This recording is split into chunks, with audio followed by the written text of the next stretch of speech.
House Democrats on Monday accused the White House of intentionally downplaying the seriousness of the pandemic while states began reopening, despite privately warning several red zone states.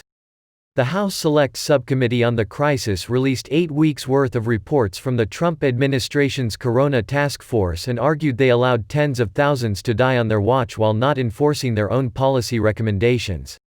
Majority Whip James Clyburn, the committee chair, said in a statement, "Rather than being straight with the American people and creating a national plan to fix the problem, the president and his enablers kept these alarming reports private while publicly downplaying the threat to millions of Americans."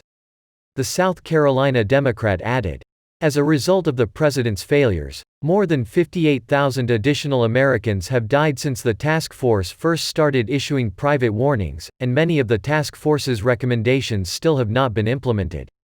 The reports showed that as early as June 23, the administration notified 7 states they were considered in the red zone. This category was reserved for areas of the highest risk, where there were more than 100 cases per 100,000 residents and more than 10% of tests were positive. That number increased throughout July and August, and by early this month, 23 states were listed in the red zone. The committee also found that several states are failing to meet public health guidelines the White House task recommended to them, particularly Georgia, Florida, Tennessee and Oklahoma.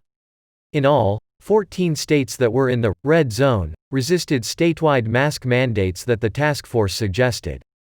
Throughout the summer, the Trump administration has been taking an optimistic approach to the pandemic, saying the situation was improving and pushing for local economies and schools to reopen. Minority Whip Steve Scalise, the top-ranking Republican on the panel, shot down the Democrats' claims and accused them of peddling misinformation since data on the pandemic have been widely available the whole time.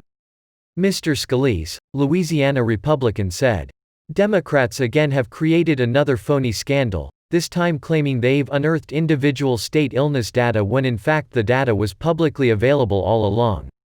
At no point in the Democrats' latest fake news do they acknowledge that cases continue to decline, testing continues to increase, therapies continue to improve, and vaccine trials are proceeding at an historic pace. He also praised President Trump for putting the emphasis on states, arguing it gave them the freedom to tailor how they address the pandemic.